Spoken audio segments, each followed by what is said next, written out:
கரிகால சோழனே எங்க வம்சம்தான், ஆந்திராலே வந்து கரிகால சோழனுக்கு வந்து செலவு வச்சிருக்காங்க, அவர் தெலுங்கரு அப்படின்னு சொல்லி ராஜராஜ சோழர் தெலுங்குன்னு சொன்னது மட்டும் இல்லாம இப்ப கரிகால சோழரும் வந்து பாத்தீங்கன்னா தெலுங்கர் அப்படின்னு சொல்ற அளவுக்கு இவங்களோட இந்த கம்யூனிட்டி வந்து பாத்தீங்கன்னா இன்னைக்கு மதுரை, பாண்டிச்சேரி, நார்த் ஆர்காட், ராம்நாடு, சிதம்பரம் உள்ளிட்ட அனைத்து பகுதியிலும் வந்து பாத்தீங்கன்னா நம்ம தமிழ் சமுதாயத்துக்குள்ள வந்து கடந்த கால சில கசப்பான அனுபவங்கள், அதுவும் வந்து பாத்தீங்கன்னா திராவிடத்தால் ஏற்பட்டதா இல்ல இந்தியத்தால் ஏற்பட்டதான்றதை விட கூட வந்து ஆராய்ச்சி பண்றது கிடையாது. அன்னைக்கு பண்ணே இல்ல, 50 வருஷம் முன்னாடி பண்ண இல்ல, 30 வருஷத்துக்கு முன்னாடி பண்ண இல்ல, 80 வருஷத்துக்கு முன்னாடி பண்ண இல்ல, நீ நானும் எதிரி அப்படின்றதுக்கு நம்ம தமிழ் குடிகள் சண்டை போடுற ஒரே காரணத்தினாலதான் இங்கே இது போல வந்து விஷயங்கள் அதிகமா நடக்குது. அது மட்டும்தான். ஏன்னா செட்டி என்பது வந்து பாத்தீங்கன்னா ஒரு பட்டமே. அந்த தொழில் ரீதியாக தமிழ்நாட்டில் செட்டி என்றும் கொஞ்சம் வந்து பாத்தீங்கன்னா மத்திய பகுதியில் போனீங்கன்னா வந்து ஷெட்டி என்றும், கொஞ்சம் நார்த் இந்தியா போயிட்டீங்கன்னா வந்து சேட்டு என்றும் வந்து பாத்தீங்கன்னா அவங்களே அழைக்க பெறுவாங்க. ஆனா அவங்களோட கம்யூனிட்டி பாத்தீங்கன்னா மார்வாடி என்றும், அதே போல வந்து பாத்தீங்கன்னா இவங்க வணிகத்திலையும் சரி அரசியலும் சரி நல்ல பவர் சென்டரா வந்து பாத்தீங்கன்னா இவங்க இருக்காங்க. திருச்சியிலையும் வந்து பாத்தீங்கன்னா வந்து இவங்க அரசியல், அதாவது அரசியலோட பவர் சென்டர் பாருங்க. மதுரையோட அரசியல் பவர் சென்டர்லயும் சரி, விருதுநகர் அரசியல் பவர் சென்டர்லயும் சரி, திருச்சியோட அரசியல் பவர் சென்டர்லயும் சரி இவங்க. அனைவருக்கும் வணக்கம். ஒரு தமிழ்நாட்டில் பிறமொழியாளர்களோட பட்டியல் வந்து பாத்தீங்கன்னா 6 பாகமா போட்டாச்சு. நேத்து வந்து பாத்தீங்கன்னா மராத்தா தமிழ்நாட்டுல வந்து எவ்வளவு பேர் வாழ்றாங்க, எப்படி வாழ்ந்துட்டு இருக்காங்க, தஞ்சை பெரிய கோயில்ல வந்து அவங்கதான் மரியாதை வாங்குறாங்கன்ற முதற்கொண்டு வந்து நேற்று நம்ம போட்டிருந்தோம். பார்க்காதவங்க வந்து அந்த காணொலி பார்த்துட்டு வந்துருங்க. ஆனா நேத்து அந்த காணொலியும் வந்து பாத்தீங்கன்னா முத்துராஜ நாயுடு தமிழர்கள் தான், நாங்க தமிழ் தான், கரிகால சோழனே எங்க வம்சம் தான், ஆந்திராலே வந்து கரிகால சோழனுக்கு வந்து செலவு வச்சிருக்காங்க, அவர் தெலுங்கரு அப்படின்னு சொல்லி ராஜராஜ சோழர் தெலுங்குன்னு சொன்னது மட்டும் இல்லாம இப்ப கரிகால சோழரும் வந்து பாத்தீங்கன்னா தெலுங்கர் அப்படின்னு சொல்ற அளவுக்கு இவங்களுடைய அந்த தைரியம் எங்கிருந்து வந்திருக்குன்னு தெரியல. ஆரம்பத்திலே வந்து நிறைய பேர் சொல்லுவாங்க, இந்த மாதிரி நீங்க இதெல்லாம் வந்து ரிசர்ச் பண்றீங்க, கொஞ்சம் வந்து தமிழ்நாட்டுல வாழ்ற இந்த தெலுங்கர் மக்கள் பத்தி சொல்லுங்க, அவங்க அமைச்சர்ல இத்தனை பேர் இருக்காங்க, எம்எல்ஏஸ் இத்தனை பேர் இருக்காங்க, நீங்க இதை பத்தி பேச மாட்டீங்க நிறைய பேர் சொல்லுவாங்க. பட் ஆனா வந்து ஓகே, ஒரு ஒரு வெற்றுமையில் ஒற்றுமைன்னு சொல்லி வந்து போயிட்டு இருக்க டயத்தை நம்ம இதை பத்தி போறோம்னு சொல்லி அதை கடன் தான் போயிட்டு இருக்கேன். ஆனா இவங்களுடைய வன்மம், தமிழர்கள் மீதான வன்மம், தமிழ் மன்னர்கள் மீதான வன்மம் என்பது என்னன்னு நேத்துதான் வந்து பாத்தீங்கன்னா முழுமையா வந்து தெரிஞ்சுக்கிட்டேன். அழகா வந்து பாத்தீங்கன்னா கரிகால சோழரே வந்து ஆந்திரால செலவு வச்சிருக்காங்க, அங்க முடிராஜு, அந்த முடிராஜ் வம்சாவளி தான் நாங்க முத்துராஜ நாயுடு, அந்த முத்துராஜ நாயுடு வம்சாவளி தான் வந்து முத்துராஜா, முத்துராஜா தான் முத்திரியர், முத்திரியர் தான் முத்திரையர் அப்படின்னு சொல்லி அழகா எவ்வளவு தூரம் வந்து பாத்தீங்கன்னா தமிழர் போர்வையில் உள்ள நுழையிறதுக்கு என்னென்ன செய்யணுமோ எல்லாம் பண்ணிட்டு இருக்காங்க. அது மட்டும் இல்லாம இங்க இருக்கிற தமிழ் குடிகளான வந்து வளையர் மக்களை வந்து தூண்டி விட்டு என்னென்ன விஷயங்கள் செய்யணுமோ எல்லா விஷயத்தையும் வந்து பாத்தீங்கன்னா வந்து அண்டர் கிரவுண்ட்ல வந்து பண்ணிட்டு இருக்காங்க. ஆனா நம்மளுக்குள்ள வந்து பாத்தீங்கன்னா இன்னமும் நம்ம தமிழ் சமுதாயத்துக்குள்ள வந்து கடந்த கால சில கசப்பான அனுபவங்கள், அதுவும் வந்து பாத்தீங்கன்னா திராவிடத்தால் ஏற்பட்டதா இல்ல இந்தியத்தால் ஏற்பட்டதான்றதை விட கூட வந்து ஆராய்ச்சி பண்றது கிடையாது. அன்னைக்கு பண்ணே இல்ல, 50 வருஷம் முன்னாடி பண்ண இல்ல, 30 வருஷத்துக்கு முன்னாடி பண்ண இல்ல, 80 வருஷத்துக்கு முன்னாடி பண்ண இல்ல, நீ நானும் எதிரி அப்படின்றதுக்கு நம்ம தமிழ் குடிகள் சண்டை போடுற ஒரே காரணத்தினாலதான் இங்கே இது போல வந்து விஷயங்கள் அதிகமா நடக்குது. அது மட்டும் இல்லாம இந்த முடிராஜு, இந்த முத்துராஜாக்கள் யாரு அப்படின்னு சொல்லி ஆந்திரா மேனுவல்ல இருக்கு, ஆந்திரா மேனுவல்ல இருக்கு. நெல்லூர்ல வந்து பாத்தீங்கன்னா இன்னும் வாழ்ந்துட்டு இருக்காங்க. அவங்க நாங்க வந்து பியூர் தெலுங்கு பீப்புள்னு சொல்றாங்க. எங்களோட முன்னோர்கள் வந்து பாத்தீங்கன்னா சாளுக்கிய பேரரசர்களுடைய வழிவந்தவர்கள் சொல்றாங்க. அந்த அளவுக்கு வந்து பாத்தீங்கன்னா அங்க ஸ்ட்ராங்கா சொல்லிட்டு இங்க வந்து பாத்தீங்கன்னா தமிழ் மன்னர்களான தமிழ் இலக்கியமான நாலடியாரை கொடுத்த மாறுபிடுக்கு முத்திரையர்களை வந்து பாத்தீங்கன்னா இவங்க இன்டைரக்டா அவர் தெலுங்குன்ற மாதிரி கொண்டு போறதுக்கு எல்லா விஷயம் பண்றாங்க. தெலுங்கு அங்க இருக்கிற நெல்லூர் கடப்பால இருக்கவங்களை வர வச்சு இங்க வந்து மாநாடு போறாங்க, கூட்டம் போடுறாங்க. ஆனா இங்க தமிழர்கள் தமிழ்நாட்டுக்குள்ள இருக்கிற நமக்குள்ள வந்து பாத்தீங்கன்னா சிறு சிறு வேறுபாடுகள், சிறு சிறு கருத்துருவாக்கத்தை வந்து புறந்தள்ளி விட்டு ஒன்று சேர வேண்டிய காலத்தின் கட்டாயத்தை வந்து நம்ம நிக்கிறோம். ஒவ்வொரு ஜாதியிலையும் ஒரு ஒரு ஒருங்கிணைக்கப்பட்ட சாதிகள் சொல்லி நிறைய தமிழ் சாதிகளுக்குள்ளேயே வந்து இது போன்ற பிறமொழி பேசுகின்ற சாதிகளை வந்து உள்ள கொண்டு வந்து சேர்த்துக்கிட்டு தான் இருக்காங்க.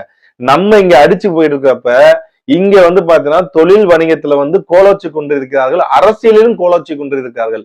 ஆனா நம்ம வந்து பாத்தீங்கன்னா அதை பத்தி கவலைப்படுறதே கிடையாது. பேஸ்புக்லயும் சரி இன்ஸ்டாலையும் சரி ஒண்ணு அருவா வச்சு வீடியோ இல்ல அரகர பொம்பளையோட வீடியோ வந்து பாத்தீங்கன்னா பாக்குறது, இதுதான் வந்து போய்கிட்டு இருக்கு. இளைஞர்கள் மத்தியில ஒரு விழிப்புணர்வே வந்து இல்லாம போய்கிட்டு இருக்கு. நேத்து முந்தானத்தும் சரி எனக்கு கொடுக்கப்பட்ட மிரட்டுகள் கொஞ்சம் கொஞ்சம் கிடையாது. Facebookல என்னோட ஐடியிலையும் வந்து பாத்தீங்கன்னா அங்கேயும் வந்து மிரட்டல் உருட்டல் எல்லாம் நடந்துட்டு தான் இருக்கு. யாருக்கும் அஞ்சேன் எதற்கும் அஞ்சேன். இந்த பாகங்கள் 100 வரைக்கும் வந்து போய்கிட்டே தான் இருக்கும்.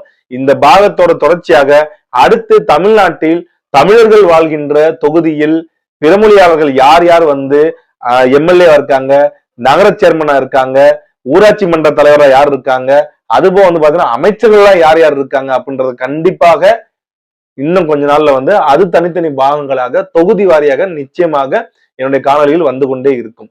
இன்னைக்கு நம்ம பார்க்க போற காணொலியில நம்ம ஒரு ரொம்ப அதிகமா பார்க்க போறோம் கிடையாது. 4 கம்யூனிட்டி வந்து நம்ம பார்க்க போறோம். இந்த 4 கம்யூனிட்டில வந்து 2 கம்யூனிட்டி வந்து ரொம்ப ரொம்ப முக்கியமானது. ஒட்டுமொத்த சென்னையோட வணிகத்தையே வந்து பார்த்தா தங்களுடைய கட்டுப்பாட்டில் வைத்திருக்கக்கூடிய ஒரு மிகப்பெரிய ஒரு சமூகம். அந்த சமூகத்தை பத்தியும் பார்க்க போறோம். அதே மாதிரி தமிழ்நாட்டில் வந்து பார்த்தோன்னா அமைச்சர்களாகவும் சட்டமன்ற உறுப்பினர் இருக்கக்கூடிய ஒரு கம்யூனிட்டி பத்தி நம்ம பார்க்க போறோம். ஆனா யார் யாரும் சொல்ல போறது கிடையாது. அதையாவது வந்து நீங்க உங்களுடைய மூளைக்கு எடுத்து சென்று சிந்தனைக்கு எடுத்து சென்று நீங்க வந்து ஆராய்ச்சி பண்றதுதான் இன்னும் நிறைய விஷயங்கள் கிடைக்கும். நான் அதை யார் யார் என்னன்னு சொல்ல போறது கிடையாது. இந்த இதுல வந்து பாத்தீங்கன்னா பிறமொழியாளர்களை பத்தி தமிழ்நாட்டுல இடஒதுக்கீடில் இருக்கும் பிறமொழியாளர்களை பத்தி மட்டும்தான் நம்ம வந்து பேச போறோம். ஃபர்ஸ்ட் நம்ம இன்னைக்கு பார்க்க போற கம்யூனிட்டி எதுனா வந்து பாமுலு. இந்த வேர் நீங்க கேட்டோன்னு வந்து புரிஞ்சுக்கலாம். பாம்பு என்ற அடிப்படையில வந்து உருவாக்கப்பட்ட இந்த சாதிர பேரு. இந்த பாமுலுன்றவங்க வந்து பாத்தீங்கன்னா பாம்படா, பாம்பலா, பாம்பலாலு அப்படின்னு சொல்லி, பாம்படே அப்படின்னு சொல்லி ஆந்திரால வந்து பாத்தீங்கன்னா இன்னைக்கு அங்க வந்து பாத்தீங்கன்னா ஷெட்யூல் காஸ்ட்ல வந்து இருக்காங்க. அவங்க தாழ்த்தப்பட்ட ஒரு பட்டியல்ல வந்து ஆந்திரால இருக்காங்க. ஆனா தமிழ்நாட்டுல வந்து பாத்தீங்கன்னா இவங்க இடஒதுக்கீடுல வந்து பிசி கம்யூனிட்டில வந்து பாத்தீங்கன்னா இருக்காங்க. ஓரளவுக்கு வந்து பாத்தீங்கன்னா ஆந்திரால வந்து அடுத்த படிநிலைக்கு செல்ல முடியாத சமுதாயம் தமிழ்நாட்டுல வந்து பாத்தீங்கன்னா அடுத்தடுத்த படிநிலைக்கு போய் இன்னைக்கு வந்து பாத்தீங்கன்னா வந்து பிசி பட்டியல் வந்து இருக்காங்க. நீங்க ஒரு சின்ன வயசுல 90s கிட்ஸ் எல்லாம் வந்து பாத்தீங்கன்னா மேக்சிமம் வந்து இந்த விஷயத்த வந்து பார்த்திருப்பாங்க. தெருவிலையும் சரி, நிறைய நகர்ப்புறத்திலையும் சரி, நகர்ப்புறங்கள்ல மேக்சிமம் நகர்ப்புறங்கள்ல பாத்தீங்கன்னா அங்கங்க வந்து பாத்தீங்கன்னா பாம்பை வைத்து வித்தை காட்டக்கூடிய அந்த ஒரு பர்சனை பார்த்திருப்பீங்க. தலையில வந்து பாத்தீங்கன்னா டர்பன் கட்டியிருப்பாங்க, கையில மகுடி வச்சிருப்பாங்க, உள்ள பல்லு பிடுங்கப்பட்ட பாம்புகள் இருக்கும். அந்த பாம்பை வந்து பாத்தீங்கன்னா திறந்து காமிப்பாங்க. அது போல வந்து பாத்தீங்கன்னா குரலி வித்தை காட்டுவாங்க. இன்னைக்கு இந்த இதெல்லாம் இருக்கு. ஆனா ரொம்ப ரொம்ப கம்மியாயிருச்சு. ரொம்ப ரொம்ப கம்மியாயிருச்சு. இன்னைக்கு ஒட்டுமொத்தமா அந்த கம்யூனிட்டி வந்து இந்த தொழில் ரீதியாக யார் யாருக்கும் எடுத்து பார்த்தா ஒரு 50 பேர் கூட இருக்க மாட்டாங்க. மத்தவங்க எல்லாருமே வந்து பாத்தீங்கன்னா தமிழ்நாட்டுக்கு கிடைக்கக்கூடிய அந்த தரமான கல்விகளை வந்து படிச்சு அடுத்தடுத்து வந்து பாத்தீங்கன்னா வேற வேலைகளுக்கு வந்து பாத்தீங்கன்னா அவங்க செல்ல ஆரம்பிச்சிட்டாங்க. பட் இருந்தாலும் இன்னைக்கும் தமிழ்நாட்டுல வந்து அந்த பாம்பாட்டிகள் வந்து பாத்தீங்கன்னா அங்கங்க வாழ்ந்துகிட்டு தான் இருக்காங்க. இவங்களோட மதர் டங் வந்து பாத்தீங்கன்னா வந்து தெலுங்கு. இவங்க மோஸ்ட்லி வந்து பாத்தீங்கன்னா இவங்களோட அடர்த்தி வந்து எங்க அதிகமா இருக்குன்னா வந்து தெலுங்கானா. நீங்க ஆந்திரா வந்து 2ஆ பிரிச்சுட்டாங்க. சோ நார்த்ல இருக்கிறதையும் சவுத்ல இருக்கிறதையும் 2ஆ பிரிச்சு நீங்க தெலுங்கானா தனி ஒரு தேசமா உருவாயிருச்சு. அது அங்க ஸ்டேட்டா. அந்த தெலுங்கானா ஸ்டேட்ல தான் வந்து பாமுலுன்ற பேர்ல இன்னைக்கு இதே கம்யூனிட்டி நேம்ல அங்க வாழ்ந்து கொண்டிருக்கிறார்கள். இவங்க வந்து பாத்தீங்கன்னா பியூர் தெலுங்கு பேசுகின்ற மக்கள். தமிழ்நாட்டில் வந்து பாத்தீங்கன்னா பிசியில இருக்கக்கூடிய ஒரு கம்யூனிட்டியா இவங்க இருக்காங்க. அடுத்து வந்து பாத்தீங்கன்னா வந்து பெரிக்கே. இந்த பெரிக்கேன்றவங்க யாருன்னா இவங்க இந்த பலிஜா நாயுடுன்னு சொல்லுவாங்க. அந்த பலிஜா நாயுடோட ஒரு உட்பிரிவா வந்து பாத்தீங்கன்னா வந்து சொல்லிக்கிறாங்க. இவங்க தமிழ்நாட்டுல வந்து பிசி பட்டியல இருக்காங்க. இவங்க வந்து என்னன்னா இந்த தானியங்கள், உப்புகள் இதெல்லாம் வந்து பாத்தீங்கன்னா வந்து குதிரை, கழுதை உள்ளிட்டதுல வந்து பாத்தீங்கன்னா வச்சு ஒரு இடத்துல இருந்து இன்னொரு இடத்துக்கு கொண்டு போய் சேர்க்கக்கூடிய வேலையில வந்து பாத்தீங்கன்னா இவங்க வந்து பண்ணிருக்காங்க. அதாவது அந்த காலத்துல இருந்த வந்து பாத்தீங்கன்னா தேரோட்டிகள் கூட வந்து சொல்லுவோம் பாத்தீங்களா, அந்த மாதிரி கம்யூனிட்டி இது. ஒரு இடத்துல இருந்து அந்த உணவுப் பொருட்களை வந்து பாத்தீங்கன்னா அடுத்த மாவட்டத்துக்கு இல்ல அடுத்த ஊருக்கு அந்த கொண்டு செல்லுகின்ற அந்த தொழில் செய்தவர்கள் தான் இந்த பெரிக்கான்னு சொல்லுவாங்க. இவங்க வந்து பாத்தீங்கன்னா பலிஜாவோட உட்பிரிவுன்னு கூட சொல்லிக்கிறாங்க. இவங்களோட லாங்குவேஜ் வந்து பாத்தீங்கன்னா வந்து தெலுங்கு. இவங்க வந்து பாத்தீங்கன்னா தெலுங்கானால வந்து அவங்க அதிகமா இருக்காங்க. இவங்க இந்த விஜயநகர காலத்துல வந்து விஜயநகரோட படையெடுப்பு காலத்துல உள்ள தமிழ்நாட்டுக்குள்ள வந்து வந்தவங்க. இவங்க தமிழ்நாட்டுல வந்து சில மாவட்டங்கள்ல வந்து ஒரு மைனாரிட்டியா வந்து பாத்தீங்கன்னா இன்றைக்கும் வாழ்ந்து கொண்டிருக்கிறார்கள். கன்னியாகுமரியிலும் கொஞ்சம் இருக்கிற மாதிரி வந்து பாத்தீங்கன்னா சில தகவல் வந்து நமக்கு கிடைக்கப்பெறுது. அடுத்து வந்து பாத்தீங்கன்னா வந்து கஞ்சம் ரெட்டி. இந்த கம்யூனிட்டி வந்து பாத்தீங்கன்னா இன்னைக்கு மதுரை, பாண்டிச்சேரி, நார்த் ஆர்காட், ராம்நாடு, சிதம்பரம் உள்ளிட்ட அனைத்து பகுதியிலும் வந்து பாத்தீங்கன்னா அனைத்து பகுதியினோட வந்து ராம்நாட்டுல வந்து பாத்தீங்கன்னா இவங்க தான் மெஜாரிட்டியா, பாண்டிச்சேரி இவங்க தான் மெஜாரிட்டியா, மதுரையில இவங்க தான் மெஜாரிட்டியா அப்படின்னு சொல்லி வந்து கேட்காதீங்க. ஒரு இனக்குழு வந்து பாத்தீங்கன்னா ஒவ்வொரு மாவட்டத்திலையும் வந்து தங்களுடைய ஆளுமை செலுத்துறதுக்காக ஓவரால் எண்ணிக்கை இருந்தா போதாது, ஒற்றுமையா இருந்தாலே போதும். இந்த கம்யூனிட்டி வந்து பாத்தீங்கன்னா மதுரை விருதுநகர்லயும் வந்து இருக்காங்க, ராம்நாட்லயும் இருக்காங்க. இவங்க தெலுங்கு பேசுகின்ற ஒரு மக்கள், தெலுங்கை வந்து தாய்மொழியா கொண்ட மக்கள். இவங்க வணிகத்திலையும் சரி அரசியலும் சரி நல்ல பவர் சென்டரா வந்து பாத்தீங்கன்னா இவங்க இருக்காங்க. திருச்சியிலையும் வந்து பாத்தீங்கன்னா வந்து இவங்க அரசியல், அதாவது அரசியலோட பவர் சென்டர் பாருங்க.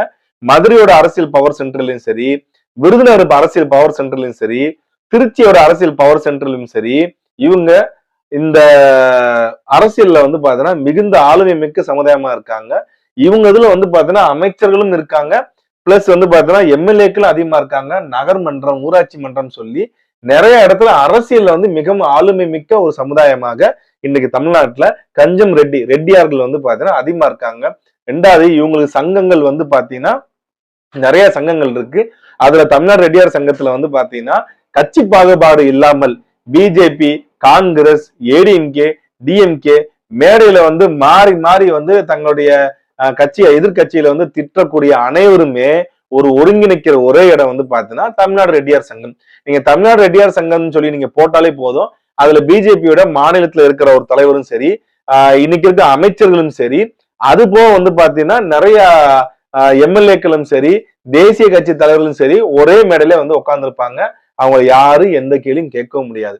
இவங்க, நான் தான் சொல்றேன்ல, இவங்க வந்து வணிகத்துறை விட அரசியல் வந்து மிகப்பெரிய வந்து பாத்தீங்கன்னா ஒரு பவர் சென்டரா இருக்காங்க.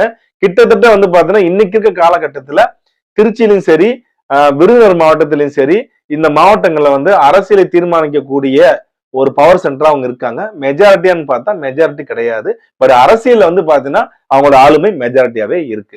இவங்களோட தாய்மொழி வந்து பாத்தீங்கன்னா பேர் நம்ம சொல்லவே தேவையில்ல. இவங்க வந்து தெலுங்கு மொழியை வந்து பாத்தீங்கன்னா தாயமா கொண்டவர்கள். இவங்க வந்து அக்ரிகல்ச்சருக்காக வந்து தமிழ்நாட்டுக்குள்ள வந்தவங்க. இவங்க விஜயநகர் படையெடுப்புல வந்து தமிழ்நாட்டுல வணிகம் வணிகன்ற அக்ரிகல்ச்சர் விவசாயத்துக்காக வந்து பாத்தீங்கன்னா அங்க இருந்து இங்க குடியமர்த்தப்பட்டவர்கள். சென்னையில இருந்து நார்த் ஆர்காட்ல இருந்து கொஞ்சம் கொஞ்சமாக ராம்நாடு வரைக்கும், கடைக்கோடியில் இருக்கிற வந்து இந்திய எல்லையான ராமநாதபுரம், ராமேஸ்வரம் வரைக்கும் வந்து பாத்தீங்கன்னா இவங்க பரவி இருக்காங்க. இவங்களுடைய அரசியல் ஆளுமை என்னன்றது வந்து இன்னைக்கு இருக்கிற அரசியல்வாதிகளுக்கும் சரி, இன்னைக்கு தமிழ் தேசியம் பேசுறவர்களுக்கும் சரி அனைவருமே அறிந்ததே. அடுத்து வந்து நம்ம பார்க்க போறது யாருன்னா வந்து 24 மனை தெலுங்கு செட்டி. நம்ம இந்த செட்டியார், நான் ஏற்கனவே சொன்னேன், செட்டியார் அப்படின்னு சொன்னாலே அவங்க தமிழர் என்று நினைக்காதீர்கள்னு சொல்லி நான் முதலே சொன்னது காரணம் இந்த மாதிரி விஷயங்கள் தான். ஏன்னா செட்டி என்பது வந்து பாத்தீங்கன்னா ஒரு பட்டமே. அந்த தொழில் ரீதியாக தமிழ்நாட்டில் செட்டி என்றும், கொஞ்சம் வந்து பாத்தீங்கன்னா மத்திய பகுதியில் போனீங்கன்னா வந்து ஷெட்டி என்றும், கொஞ்சம் நார்த் இந்தியா போயிட்டீங்கன்னா வந்து சேட்டு என்றும் வந்து பாத்தீங்கன்னா அவங்களை அழைக்க பெறுவாங்க. ஆனா அவங்களோட கம்யூனிட்டி பாத்தீங்கன்னா மார்வாடி என்றும், அதே போல வந்து பாத்தீங்கன்னா இந்த மாதிரி வந்து 24 மனை தெலுங்கர் அப்படின்னு நிறைய இடத்துல வந்து பேர் மாறுபடும். நகரத்தார்கள், நம்முடைய நாட்டுக்கோட்டை செட்டியார்கள் கிட்டத்தட்ட நம்ம கூட வந்து பாத்தீங்கன்னா 2500 வருடங்களாக வணிகத்தை மட்டுமே வந்து பார்த்தோம்னா கொண்டிருக்கும் ஒரு சமுதாயம். அது மட்டும் இல்லாம அந்த சமுதாயத்துல வந்து ஒரு சித்தர் கூட வந்து பாத்தீங்கன்னா வந்து இருந்துக்காப்புல. நம்ம எல்லாருமே இன்னைக்கு இந்த காமத்துல வந்து பாத்தீங்கன்னா மூழ்கி இருக்கக்கூடிய அனைத்து இளைஞர்களும் வந்து படிக்கக்கூடிய பட்டினத்தார் அப்படின்ற சித்தர் வந்து பாத்தீங்கன்னா இந்த நகரத்தாரை சேர்ந்தவர்கள் தான் சுத்த தமிழர். அவருடைய பாடல்கள், பட்டினத்தாருடைய பாடல்களை முழுமையாக ஒருவன் படித்தானால் காமத்தில் மாட்டிக்கொள்ளும் அனைத்து இளைஞர்களும் வெளியேறி விடலாம். அந்த அளவுக்கு வந்து பாத்தீங்கன்னா பக்குவப்பட்ட பாடலா இருக்கும். மிகப்பெரிய வைர வணிகர். ஆனால் தங்களுடைய இருந்த சொத்துக்கள் எல்லாத்தையும் தூக்கி போட்டு விட்டு, அணிந்திருந்த சட்டையை முதற்கொண்டு தூக்கி போட்டு விட்டு, ஒரு 3 அடி துண்டை மட்டும் வந்து பார்த்தா கட்டி கொண்டு அப்படியே வந்து சித்தம் எல்லாம் சிவமயமே என்று போனவர் தான் நம்மளுடைய தமிழ் செட்டியார்கள் ஆகிய நாட்டுக்கோட்டை நகரத்தார்கள். இன்றைக்கும் காரைக்குடி, தேவக்கோட்டை பகுதியில போனீங்கன்னா அவங்களுடைய வீடுகளும் சரி, அவர்கள் இன்றைக்கும் கொஞ்சம் கொஞ்சம் வணிகத்தில் இருக்காங்க. ஆனா மோஸ்ட்லி 90% வந்து பாத்தீங்கன்னா வணிகத்தை விட்டு அவங்க வெளியேறிட்டாங்க அவங்க. ஏன்னா தமிழ்நாட்டுல வந்து பாத்தீங்கன்னா வணிகம் எல்லாமே வந்து வேற வேற கம்யூனிட்டியில வந்து கையில போயிருச்சு. செட்டியார்கள் வந்து ஒதுங்கிட்டாங்க. அவங்களுடைய வணிகமே வேற மாதிரி இருக்கும். தங்கள்கிட்ட இருக்கிற வந்து பாத்தீங்கன்னா பொருட்களுக்கு நியாயமான விலை, அந்த மக்கள்ல வந்து அந்தந்த காலகட்டத்துக்கு ஏற்ற மாதிரி வந்து விலையை வந்து நிர்ணயிப்பாங்க. அதே போல அங்கே இருக்கிற சிவன் கோயில் சிதிலம் இருந்தா அதை சரி பண்ணி கொடுக்கிறது. ஆன்மீகத்திலையும் வந்து பாத்தீங்கன்னா அவங்களோட பங்களிப்பு வந்து பாத்தீங்கன்னா அதிகமாவே இருக்கும். அதுதான் வந்து தமிழ் செட்டியார்கள். நீங்க இந்த செட்டியார் எடுத்துட்டீங்கன்னா சரி, அதாவது தேவாங்கு செட்டியார் நம்ம ஏற்கனவே பார்த்தோம், அவங்களும் கன்னடா, பிளஸ் இந்த 24 மனை தெலுங்கு செட்டியார். மற்றவங்களை விட தமிழ்நாட்டில் பிற மொழி பேசுகின்ற மற்ற சமூகத்தை விட இந்த சமுதாயத்தை வந்து பாராட்டலாம். ஏன்னா நேரடியாகவே வந்து பாத்தீங்கன்னா 24 மணி தெலுங்கு செட்டியார்னு சொல்லி வந்து தங்களுடைய பேரும் சரி சாதி பேரும் சரி ஆம் நாங்கள் தெலுங்கர் தான் அப்படின்னு சொல்லி ஓப்பனா பேசக்கூடிய ஒரு சமுதாயம். இன்றைக்கு சென்னை, காஞ்சிபுரம் உள்ளிட்ட திருவள்ளூர் உள்ளிட்ட மாவட்டங்கள்ல இருக்கிற தொழில் வளங்கள், வணிகங்கள் எல்லாமே 60% வணிகங்கள், பாதிக்கும் மேற்பட்ட வணிகங்கள் இந்த சமுதாயத்தின் கையில தான் இருக்கு. இன்னைக்கு சென்னையில வந்து ஒரு பிசினஸ் வந்து தீர்மானிக்கணும், டெக்ஸ்டைல் இண்டஸ்ட்ரியா இருந்தாலும் சரி, ரியல் எஸ்டேட்டா இருந்தாலும் சரி, நீங்க எந்த ஒரு பிசினஸ் எடுத்தாலும் கண்டிப்பாக அங்க 24 மணி செட்டியார் ஒருத்தர் கண்டிப்பா இருப்பாப்ல. அதே மாதிரி வந்து நீங்க இந்த காய்கறிகளும் சரி, பழங்கள் இதை வந்து பாத்தீங்கன்னா லாரியில கொண்டு வருது, அந்த இம்போர்ட் எக்ஸ்போர்ட், அதாவது ஆந்திரால இருந்து இங்கே இம்போர்ட் பண்றது, இங்க இருந்து வந்து பாத்தீங்கன்னா மற்ற மாநிலங்களுக்கு எக்ஸ்போர்ட் பண்றது உள்ளிட்ட அனைத்து வகையான எல்லாமே நீங்க கோயம்பேடுல இருந்து ஒரு லாரி உள்ள வருது வெளியே போகுதுன்னா அது கண்டிப்பா 24 மணி தெலுங்கு செட்டியாருக்கு தெரியாம போகாது. இவங்க வந்து என்ன ஒரு தவறு பண்றாங்கன்னா, ராமநாதபுரம் மாவட்டத்துல வந்து மருதுபாண்டியர்களுடைய அந்த தென்னிந்திய புரட்சியில எல்லாருமே ஈடுபட்டாங்க. அங்க இருந்து முக்குளத்தூர்களாகிய கள்ளர், மறவர், அகமுடையார் பிளஸ் வந்து பாத்தீங்கன்னா வெள்ளாளர்கள், அது மட்டும் இல்லாம வந்து இஸ்லாமியர் முதற்கொண்டு வந்து பாத்தீங்கன்னா பரதர்கள் முதற்கொண்டு சப்போர்ட் பண்ணாங்க. அந்த டயத்துல நகரத்தார்கள் நிறைய இடத்துல வந்து பாத்தீங்கன்னா வந்து தங்களுடைய வந்து பாத்தீங்கன்னா பங்களிப்பு வந்து கொடுத்துக்கிட்டு இருந்தாங்க. அதுல சிங்கம் செட்டியார் ஒருத்தர் வந்து ராமநாதபுரத்துல வந்து ரிபல் பண்ணாப்புல, கத்தி எடுத்து வந்து வாள் தூக்கி சண்டை போட்டாப்புல வெள்ளையர்ல. அதனால என்ன பண்ணாங்கன்னா வந்து அவரை தூக்கிலிட்டு வந்து பாத்தீங்கன்னா பிரிட்டிஷ்காரங்க முடிச்சிட்டாங்க. அந்த சிங்கம் செட்டியார் வந்து பாத்தீங்கன்னா இவங்க கிளைம் பண்றாங்க, சிங்கம் செட்டியார் எந்த இடத்துலயும் வந்து பாத்தீங்கன்னா அவர் தெலுங்கரும் கிடையாது, அவர் 24 மணி தெலுங்கு செட்டியாரும் கிடையாது. ரெண்டாவது ராமநாதபுரம் மாவட்டத்துல வந்து 24 மணி தெலுங்கு செட்டியார்களும் வந்து கிடையாது. ஆனா அவங்க என்ன சொல்றாங்கன்னா வந்து இவர் எங்க சமுதாயத்தை சேர்ந்தவர் சொல்லி கிளைம் பண்ணி சிங்கம் செட்டியாருக்கு வந்து பாத்தீங்கன்னா வந்து குரு பூஜை முதற்கொண்டு கொண்டு போயிட்டாங்க. ஆனா சிங்கம் செட்டியார் வந்து பாத்தீங்கன்னா தமிழ் பேசுகின்ற ஒரு தமிழ் செட்டியார். அவரு இங்க இருக்க நகரத்தார்கள் வந்து பாத்தீங்கன்னா அவங்களோட கம்யூனிட்டியில இருக்கிற யாருமே வந்து பெருசா வந்து பேசிக்க மாட்டாங்க, ரொம்ப அமைதியா இருப்பாங்க. அவங்களுடைய தொழில், அவங்களுடைய வணிகம், அவங்களுடைய நகரத்தார் கட்டமைப்புக்குள்ளே இருந்துக்குருவாங்க. அதனால அவங்க இதை கிளைம் பண்ணதுனால இவங்க என்ன பண்றாங்கன்னா அவரை வந்து இவங்க கிளைம் பண்ணிட்டாங்க. அது மட்டும் இல்லாம இவங்க தமிழ்நாட்டுல மட்டும் கிடையாது, ஆந்திராலையும் சரி கர்நாடகால வந்து இவங்க இங்க இருக்க வணிகத்துல வந்து பாத்தீங்கன்னா மிகப்பெரிய வந்து கோலோச்சக்கூடிய ஒரு சமுதாயமா தான் வந்து இருக்காங்க. எங்கே சென்றாலும் வணிகம் இவங்களுடைய கட்டுப்பாட்டுல இருக்கிற மாதிரியே வந்து அவங்களுக்கு உண்டான ஒற்றுமை, அவங்களுக்கு உண்டான சமுதாய கட்டமைப்பு, அவங்களுக்கு உண்டான தொழில் கட்டமைப்பு, இது எல்லாத்திலுமே வந்து ரொம்ப ரொம்ப ரொம்ப ரொம்ப ரொம்ப விழிப்புணர்வாக இருக்கக்கூடிய ஒரு சமுதாயம் தான் இந்த 24 மணி தெலுங்கு மணி செட்டியார்கள். இவங்க வந்து பாத்தீங்கன்னா திருவள்ளூர்ல போயிட்டு வச்சுக்கோங்களேன், அங்க இருக்க டெக்ஸ்டைல் இண்டஸ்ட்ரியில இருந்து எல்லாத்துலயும் சரி, சென்னையில் இருக்கிறதும் சரி, எல்லாரும் சொல்லுவாங்க சென்னையில வந்து பாத்தீங்கன்னா வந்து நாடார்கள் வந்து எல்லாத்தையும் கைப்பற்றிட்டாங்க அப்படின்னு சொல்லிட்டு. ஆனா ரங்கநாதன் ஸ்ட்ரீட், டி நகர் உள்ளிட்ட சில சில இடங்கள்ல இப்பதான் வந்து அவங்க வணிகத்தை வந்து பாத்தீங்கன்னா போய் புடிச்சிட்டு இருக்காங்க. ஆனா ஆல்ரெடி அங்க இருக்கிற ட்ரேடிங் வந்து பாத்தீங்கன்னா யார் கையில இருக்குன்னா வந்து இந்த 24 மணி தெலுங்கு செட்டியார்கள் தான் வந்து இருக்குது. இவங்களுடைய கட்டமைப்பு வந்து பாத்தீங்கன்னா தமிழ்நாட்டுல சென்னையில மட்டும் கிடையாது, எல்லா மாவட்டத்திலுமே வந்து இவங்க சங்கங்கள் வந்து செயல்பட்டு கொண்டுதான் இருக்கிறது. அரசியல்ல வந்து பாத்தீங்கன்னா இவங்களுடைய கை வந்து பாத்தீங்கன்னா ஷேடோ ஹேண்டா இருக்கு. நீங்க எங்கேயாவது வந்து சென்னையில இருக்க தொகுதிகள்ல வந்து நீங்க ஒரு சப்போர்ட்டிவாக நீங்க ஜெயிக்கணும் அப்படின்றப்ப அந்த அரசியல் சப்போர்ட் அப்படின்றது வந்து இவங்களோட ஷேடோ ஹேண்ட் கண்டிப்பா வந்து பாத்தீங்கன்னா எல்லா தொகுதியிலுமே வந்து இருக்குது. ஏன்னா இவங்க அந்த ரொம்ப வெல்த்தியான பீப்புள், பணமும் சரி அந்த பொருளாதாரத்திலும் சரி ரொம்ப வந்து உச்சத்தை வந்து பார்த்தா தொட்ட ஒரு கம்யூனிட்டியா இருக்கனால இவங்களுடைய சப்போர்ட் வந்து அரசியல்வாதிகளுக்கு தேவைப்படுறதுனால இவங்களுக்கு வந்து இந்த அரசியல் அந்த பவர் சென்டர் வந்து பாத்தீங்கன்னா இவங்களுக்கு இருக்கு. ஆக இன்னைக்கு நம்ம பார்த்த கம்யூனிட்டி வந்து பாத்தீங்கன்னா 4 கம்யூனிட்டி வந்து நம்ம பார்த்திருக்கோம்.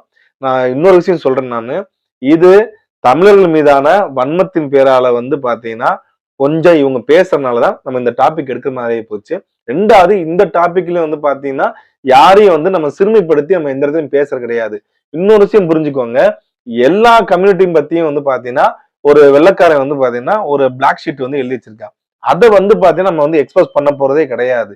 அது மாதிரி ஒவ்வொரு கம்யூனிட்டியும் வந்து பாத்தீங்கன்னா தமிழ்நாட்டுல எப்படி வாழ்ந்துகிட்டு இருக்காங்கன்றதா நம்ம சொல்றத ஒரு கடமையா வந்து சொல்லிட்டு இருக்கோம்.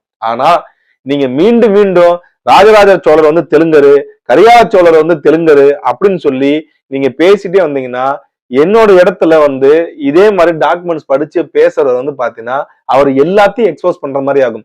விஜயநகர படையெடுப்புல இங்க என்ன நடந்துச்சு, என்ன மாதிரியான மேசக்கர் நடந்துச்சு, தமிழ் பண்டாரங்களுக்கு என்ன நடந்துச்சு, தமிழ் நகரத்தார் தமிழ் செட்டியார்களுக்கு வந்து இங்க என்ன நடந்துச்சு, முக்குளத்தோர்களுக்கு என்ன நடந்துச்சு, நாடார் சமுதாயத்துக்கு வந்து என்ன நடந்துச்சு, பறவை சமுதாயத்தை எவ்வளவு தூரம் நசுக்குனாங்க, பல்லர் சமுதாயத்தை வந்து எவ்வளவு தூரம் வந்து கீழ்நிலை கொண்டு போனாங்க, பல்லு இலக்கியங்கள் வந்து என்ன சொல்லுச்சு, பல்லு இலக்கியங்கள் யார் காலத்துல வந்து பாடப்பட்டுச்சு, பல்லு இலக்கியங்களை வரக்கூடிய அந்த கண்காணிகள் எல்லாம் யாரு, அவங்க எந்த மன்னர் வந்து இவ்வளவு தூரம் வந்து இவங்களை விளிநிலை கொண்டு போனது, ஒரு பல்லருக்கும் பறையருக்கும் வந்து பாத்தீங்கன்னா சண்டை வரும்போது ரெண்டு பேரும் வந்து பாத்தீங்கன்னா எண்ணெயில வந்து சுடுகின்ற எண்ணெயில கையை விடுங்க, யார் கை வந்து பாத்தீங்கன்னா வெந்து போகாம இருக்கும் அவங்கதான் வந்து நிரபராதின்னு சொல்லி தண்டனை கொடுத்தது யாரு, இது எல்லாத்தையுமே வந்து நான் பண்ண மாட்டேன், வேற யாராவது எக்ஸ்போஸ் பண்ணாங்கன்னா அது இன்னும் வந்து பாத்தீங்கன்னா பிணக்கமா போயிடும். நீங்க இருங்க, தமிழ்நாட்டுல வந்து தாராளமா இருங்க, உங்க தொழில் அடிப்படையிலும் சரி, உங்களோட திறமை அடிப்படையிலும் சரி, நீங்க தாராளமா இங்க வாழலாம். ஆனா இருந்தாலும் இங்க இருக்கிற தமிழ் சாதிகளுக்குள்ள வந்து கலகம் மூட்டுவது, தமிழ் சாதிகளோட வந்து சண்டையை மூட்டி வருது, அரசியலுக்காண்டி வந்து பாத்தீங்கன்னா வந்து புது புது தியாகிகளை உருவாக்குறது, புது புது வரலாறை உருவாக்குவது அப்படின்ற மாதிரி செஞ்சுட்டு இருந்தாங்கன்னா கண்டிப்பா இந்த தமிழ் குடிகள், ஏன்னா இவங்க இன்னைக்கு நேரத்து சேர்ந்தம் கிடையாது, ஈராயிரம் ஆண்டுகளுக்கு முன்பாகவே வந்து இங்க எல்லாமே இருக்காங்க. குறவர் சமுதாயத்தை வந்து பாத்தீங்கன்னா ஒழிக்கணுங்காண்டிய ஒரு போலியான கட்டமைப்பு, வளையல் சமுதாயத்தை ஒழிப்பதற்காக ஒரு போலியான ஒரு கட்டமைப்பு, வன்னியர் சமுதாயத்தை ஒழிக்கணுக்காக வந்து பார்த்தா இதுக்கு முன்னாடி ஒரு கட்டமைப்பு, அந்த மாதிரி ஏகப்பட்ட கட்டமைப்புகள் வந்து இங்க இருக்கு. ஆனா இது எல்லாத்தையும் வந்து பாத்தீங்கன்னா இப்ப இருக்கிற தமிழ் சமூகங்கள் கொஞ்சம் விழிப்புணர்வோட வந்து பாத்தீங்கன்னா அணுகி கொண்டிருக்கிறார்கள். நீங்கள் இந்த மாதிரி கலவரத்தை தூண்டுவது, ராஜராஜ சோழரை வந்து அவதூறு பரப்புவது, இதெல்லாம் நிறுத்துமாறு ரொம்ப தயவுடன் நான் கேட்டுக்கொள்கிறேன். நன்றி, வணக்கம்.